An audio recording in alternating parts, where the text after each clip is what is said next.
Que se passe-t-il lorsqu'une joyeuse sortie en famille prend une tournure soudaine et tragique? Cette vidéo explore 5 histoires troublantes d'enfants et d'adolescents dont les aventures en plein air se sont terminées par un drame. Comment une activité censée être amusante peut-elle se transformer en cauchemar? Rejoignez-nous pour plonger dans ces récits édifiants de voyages de famille qui ont mal tourné.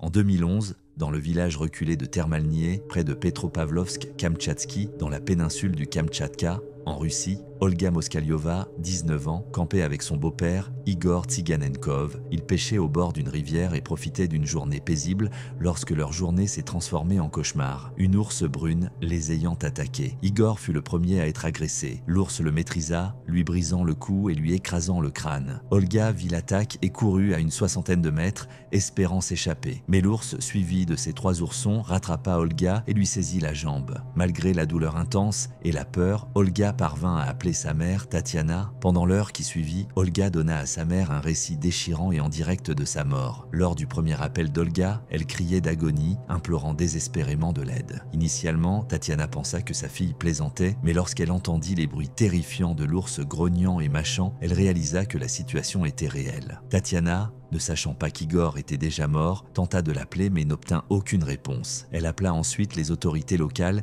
et le frère d'Igor, Andrei, les suppliant de se précipiter sur les lieux. Olga appela sa mère plusieurs fois pendant l'attaque. Lors de son deuxième appel, elle rapporta faiblement que les ours étaient revenus avec 3 oursons et l'attaquaient. Tatiana fut horrifiée et se sentit impuissante en écoutant la souffrance de sa fille. Lors du dernier appel, près d'1 heure après le premier, la voix d'Olga était calme lorsqu'elle dit à sa mère que la douleur s'était estompée. Avant que l'appel ne se termine, elle lui demanda pardon et lui exprima son amour. Ce furent les dernières paroles que Tatiana entendit de sa fille. Une demi-heure plus tard, Andrei et la police arrivèrent sur les lieux. Ils trouvèrent l'ours encore en train de manger le corps d'Igor. Le corps gravement mutilé d'Olga fut également retrouvé à proximité. 6 chasseurs furent envoyés pour tuer l'ours et ses oursons afin de prévenir d'autres attaques. Tatiana fut laissée à son chagrin pour sa fille, qui avait toute la vie devant elle. Olga était décrite comme étant joyeuse, amicale et chaleureuse. Elle venait d'obtenir son diplôme de l'école de musique et son permis de conduire. Les attaques d'ours comme celle-ci devenaient plus fréquentes en Russie car les ours cherchaient de la nourriture dans les zones habitées par les humains. Les derniers instants d'Olga, partagés par ses appels téléphoniques à sa mère, montrent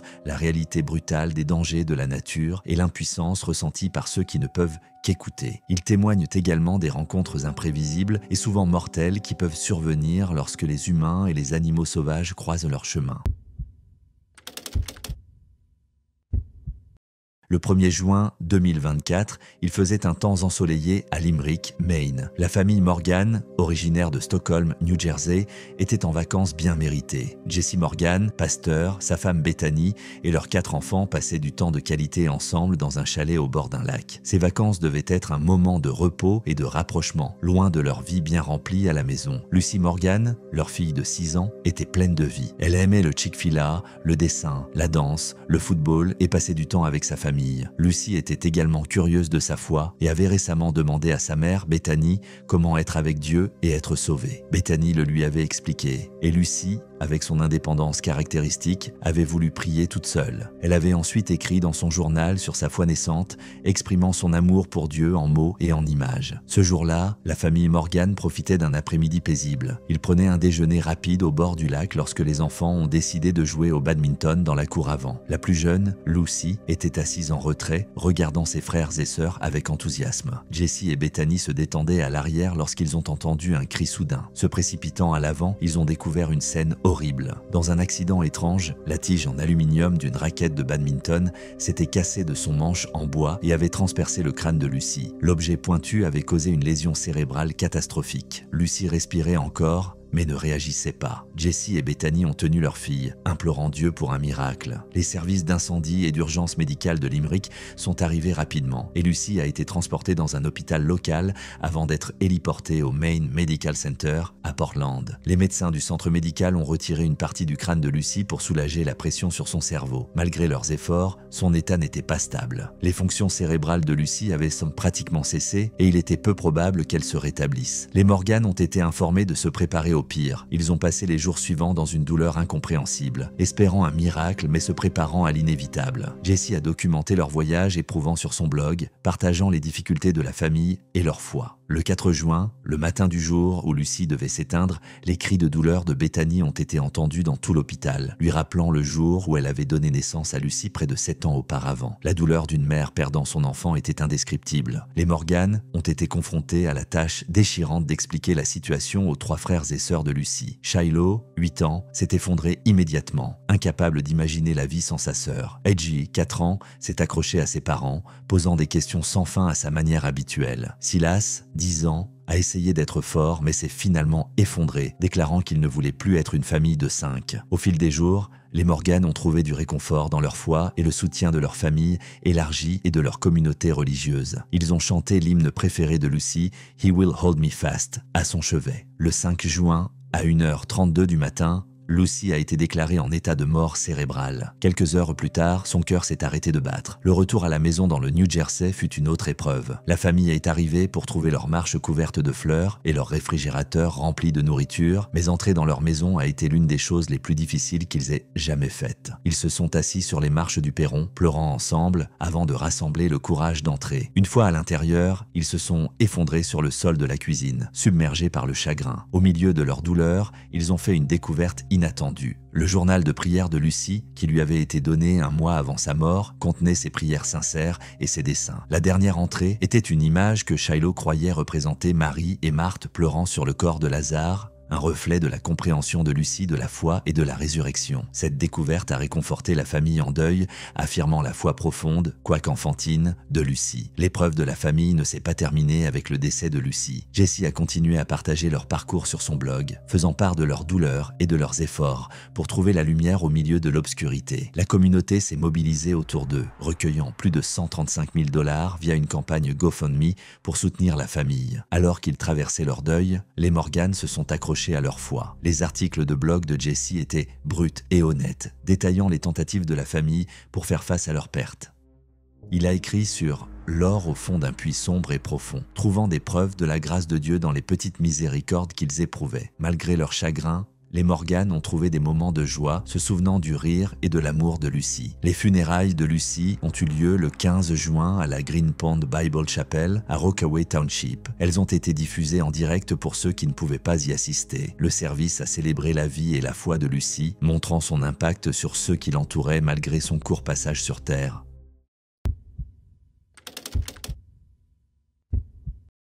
Le 4 juillet 2012, Tyler Madoff, un lycéen de 15 ans de Scarsdale, New York, a participé à un voyage de kayak et de randonnée avec Bold Earth Adventures dans la baie de Kealakekua, à Hawaï. L'aventure était censée être une expérience palpitante et sécuritaire pour Tyler et 11 autres adolescents. Malheureusement, le voyage a tourné au drame lorsque Tyler a été emporté par la mer et présumé mort. Tyler était connu pour son athlétisme et son excellence académique. Il jouait au football, était capitaine de l'équipe d'aviron de son école et sauveteur junior. Ce voyage était censé être un moment fort de son été. Une aventure à 4 500 $ qui, selon ses parents, lui apporterait des compétences en leadership et des souvenirs inoubliables. Au lieu de cela, il s'est terminé par une perte déchirante. Le groupe, dirigé par des guides de Bold Earth Adventures et Hawaii Pack and Paddle, faisait du kayak dans la baie de Kealakekua, un parc historique d'État connu pour ses sites de plongée avec tuba et ses dauphins. En dehors de la zone autorisée, les adolescents ont été invités à se détendre dans des bassins de marée près du monument Captain Cook. Les guides ont assuré au groupe que les bassins de marée étaient sûrs. Cependant, ils ont ignoré les avertissements de conditions de surf dangereuses. Alors que le groupe se reposait, de puissantes vagues ont déferlé de manière inattendue dans les bassins de marée. Tyler et un autre adolescent ont été emportés. Les roches de lave déchiquetées et les vagues violentes ont créé une situation dangereuse. Les guides ont réussi à secourir l'autre garçon, mais Tyler n'a pas eu cette chance. Des témoins ont rapporté que Tyler avait été projeté contre les rochers, puis aspiré par l'océan. Un effort de recherche massif a impliqué la garde côtière américaine, les pompiers du comté d'Hawaï et des résidents. Ils ont utilisé des plongeurs, des hélicoptères et des bateaux, mais les recherches ont été interrompues après plusieurs jours. Le corps de Tyler n'a jamais été retrouvé. L'incident L'incident a suscité l'indignation et le chagrin. Les parents de Tyler, Michael et Marianne Madoff étaient dévastés. Ils ont accusé Bold Earth Adventures et Hawaii Pack and Paddle de négligence. Selon la plainte déposée par les Madoff, les guides ont fait preuve d'un mauvais jugement en emmenant les adolescents dans une zone non autorisée et dangereuse. La plainte soulignait également que le chef de voyage, Andrew Mork, avait des antécédents de condamnation liés à la marijuana et avait déjà été expulsé d'un bar à Hawaï. Deborah Ward, une porte-parole du département des terres et des ressources naturelles d'Hawaï, a confirmé que la zone où le groupe avait été emmené se trouvait en dehors de la zone d'atterrissage ou de sentiers autorisés par le permis. Cette violation, combinée au fait de n'avoir pas tenu compte des avertissements de surf, a constitué la base du procès pour décès injustifié intenté par la famille Madoff. L'avocate de la famille Madoff, Suzanne Carten, a souligné que la décision d'intenter une action en justice n'était pas une question d'argent, mais de responsabilité. Il voulait s'assurer qu'aucune autre famille ne subirait une telle tragédie. La plainte réclamait des dommages-intérêts punitifs pour négligence et infliction de détresse émotionnelle. Au tribunal, Loretta Sheehan, une autre avocate de la famille Madoff, a fait valoir que Bold Earth Teen Adventures n'avait pas formé correctement ses dirigeants. Elle a souligné que la vérification des antécédents de Mork aurait dû révéler ses condamnations pour marijuana, le rendant inapte à diriger un groupe d'adolescents. Le tribunal a statué que l'affaire devait être poursuivie à Hawaï, où l'incident s'est produit, plutôt qu'au Colorado, où Bold Earth est basé. La mort tragique de Tyler Madoff a soulevé des questions sur la sécurité et la surveillance des circuits d'aventure à Hawaï. Jim Howe, un expert en sécurité océanique, a noté que les voyagistes embauchent des guides qui sont nouveaux à Hawaï et qui ont besoin d'acquérir des connaissances sur les conditions locales. Il a souligné la nécessité d'une formation approfondie en matière de sécurité et du respect des directives. Malgré le procès et les batailles juridiques qui ont suivi, les Madoff se sont concentrés sur l'espoir que la mort de leur fils conduirait à des protocoles de sécurité plus stricts et empêcherait de futures tragédies. En 2014, le procès a été réglé pour un montant non divulgué. Marianne Madoff a exprimé que la perte de leur fils avait brisé leur famille à jamais. L'État a révoqué le permis d'Hawaï, Pack and Paddle, citant de multiples violations, notamment le dépassement du temps maximum par atterrissage, la déviation par rapport à la zone autorisée et le dépassement du nombre d'invités autorisés. Cependant, cette action est arrivée trop tard pour sauver Tyler.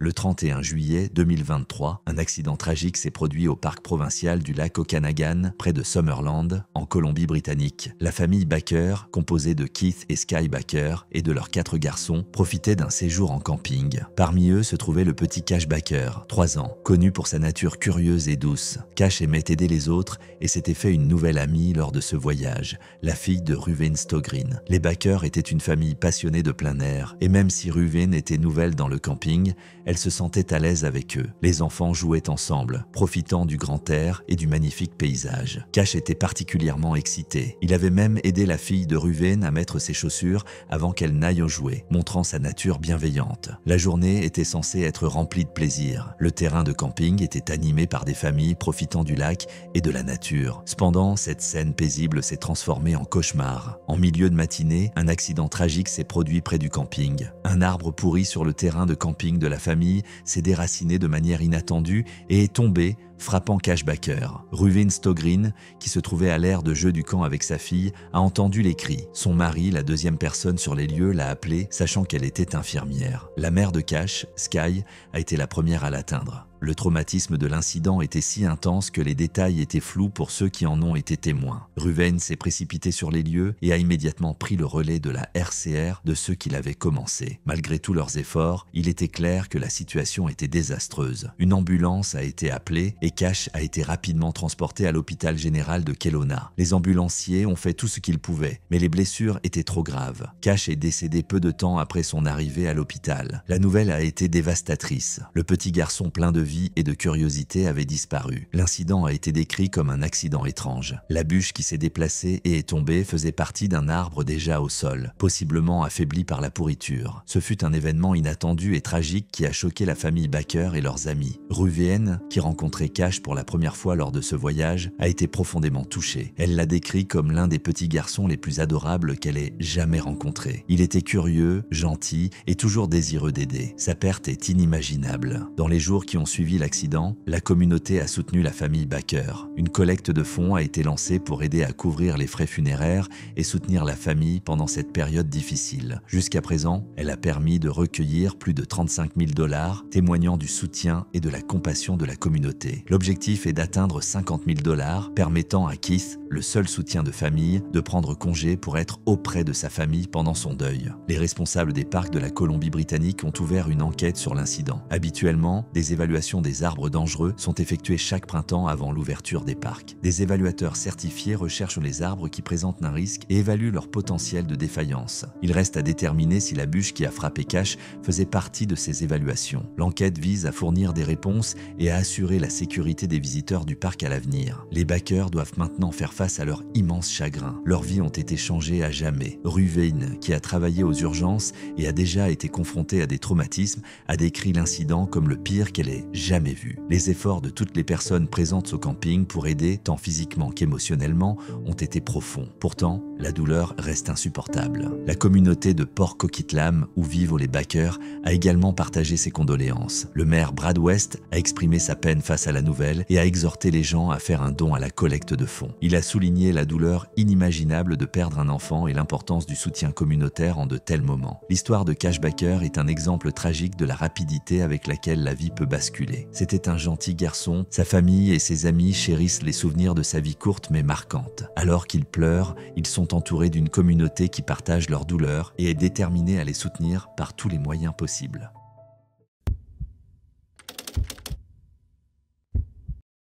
Le 22 juillet 2024, Clodagh Phelan, une fillette de 11 ans du comté de Wicklow, en Irlande, était en vacances avec sa famille à l'hôtel Club Mac à Puerto de Alcudia, Majorque, en Espagne. L'hôtel est situé sur la côte nord-est de l'île. Clodagh séjournait avec ses parents, Liam et Valérie, et ses deux frères, Will et David. La famille profitait de son séjour dans la station balnéaire qui était censée être une pause relaxante avant de rentrer à la maison. Ce matin-là, vers 6h30, les parents et les frères de Clodagh dormaient encore dans leur chambre d'hôtel au 7e étage. Clodagh se réveilla tôt et se rendit sur le balcon de leur chambre. Selon les rapports, elle aurait pu se pencher par-dessus la balustrade. Tragiquement, Clodagh est tombée du 7e étage de l'hôtel. Elle a chuté de 20 mètres et a atterri sur le toit d'un restaurant en dessous. Les premiers intervenants ont été appelés immédiatement après la chute. Malgré leurs efforts, ils n'ont pas pu sauver Clodagh. Elle a été déclarée morte sur les lieux. La garde civile espagnole traite la mort de Clodagh comme un accident. Ils enquêtent moins sur les circonstances de la chute, mais ont confirmé qu'il semblait s'agir d'un tragique accident. Clodagh était une jeune fille brillante et talentueuse. Elle était connue pour son implication dans les sports, notamment l'athlétisme, le camogie, le football, le rugby et le hockey. Son enthousiasme pour le sport était égal à son amour pour d'autres activités. Elle avait une passion pour la musique et le théâtre et aimait chanter et se produire. Clodagh était également généreuse et attentionnée, achetant souvent des cadeaux pour sa famille et ses amis. Sa mort a suscité une vague de chagrin et d'hommage de la part de sa communauté. Lors de ses funérailles, à l'église Holy Trinity de Castle Macadam, avocats, ses coéquipiers de divers clubs sportifs et ses camarades de classe ont formé une garde d'honneur. Son petit cercueil blanc a été transporté dans l'église et les personnes en deuil ont rendu hommage à la jeune fille qui avait touché tant de vies. La mère de Clodagh, Valérie, a confié que leur cœur était brisé en 1000 morceaux. Elle a rappelé la personnalité de Clodagh, son amour pour le sport et sa nature gentille. Valérie a décrit comment Clodagh passait des heures à acheter des cadeaux et à quel point elle était toujours enthousiaste à propos de l'école et du sport. Son père, Liam, et ses deux frères, Will et David, pleurent également la perte d'un membre bien-aimé de leur famille. L'école de Clodagh, la St. Saviour's National School, où elle était une élève populaire et appréciée, l'a décrite comme une merveilleuse élève heureuse qui travaillait dur.